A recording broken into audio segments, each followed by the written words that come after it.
Thank you, Mr. Chairman and Ranking Member. Our first witness will be Mr. Dennis Boykin IV, the founder and manager of DB4 Consulting. Mr. Boykin is a small business owner, a veteran, licensed pilot, and a proud aircraft owner. He is an Army veteran and artilleryman with whom I served together in 1991 in Desert Shield, Desert Storm in the 5th Field Artillery. And Dennis, it's great to see you again, and hopefully all is well with your family. And he's been flying for over 30 years. Mr. Boykin will be testifying on behalf of the Leesburg Executive Airport Commission. Mr. Boykin. Chairman Graves, Ranking Member Velasquez, members of the committee, and old Army comrades, thank you for the introduction and thank you for the opportunity to address this critical issue today. As Congressman West noted, critical to me not only as a small business owner who owns high-precision GPS in order to keep my aircraft safe and, more importantly, keep the people underneath my aircraft safe, but in a leadership position as a leader of the Leesburg Executive Airport, concerned about the welfare of our airport because we run a business.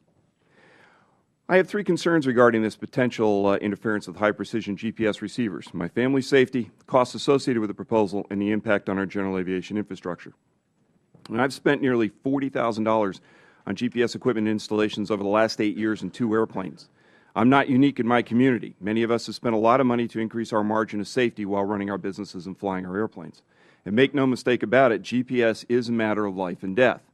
This is not hyperbole. I'm a combat veteran. I know something about life or death situations. And although I know you hear a lot of hyperbole sometimes about this issue, GPS is critical, not just to business, but to life. First, let's talk about my airport in Leesburg.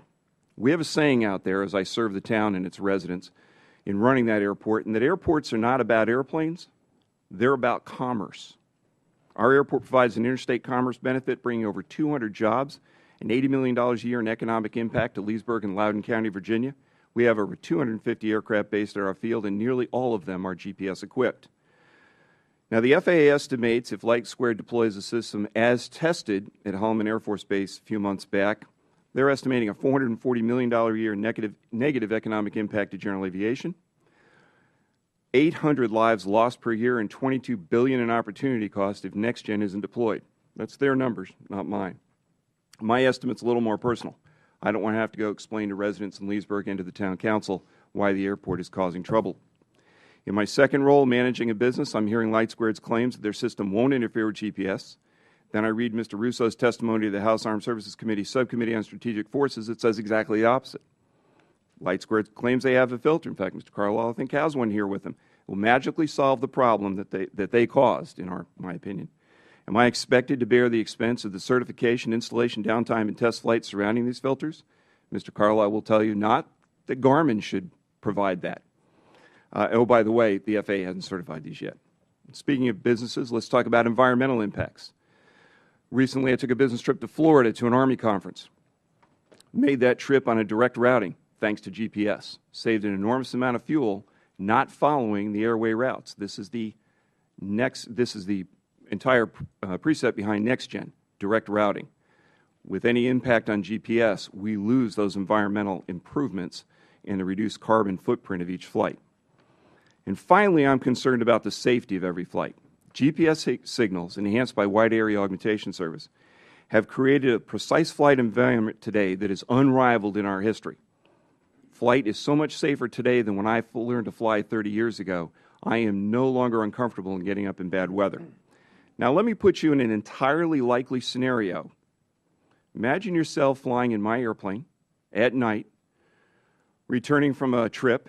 We're in the clouds. I'm on the GPS WAS approach to runway 17 at Leesburg, and the screen goes blank because there's a harmonic attenuation from the LightSquared cell tower I just flew over.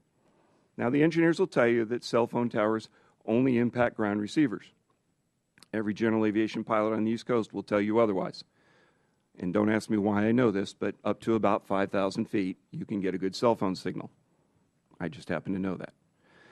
There's absolutely no reason to create this risk to life and property without proper testing and without proper coordination. Now, we're going to hear a lot of testimony about how folks have fixed the problem already and there isn't an issue. Frankly, I'll remind everybody here that we're in a committee meeting chaired by someone from Missouri, and they have a great saying in Missouri: show me. And I would like somebody to put together a test that puts multiple base stations, multiple handsets out on that test range at White Sands and Holloman and make sure this thing really does work before we put lives at risk. I have a little bit of experience. When I used to work for the Motorola Corporation, I had to get trained in RF propagation. I'm not an engineer, but I know that things can interfere with each other. And I hope this committee would have something to say about how that works. I thank you for your time, and I thank you, more importantly, for your service to our great nation.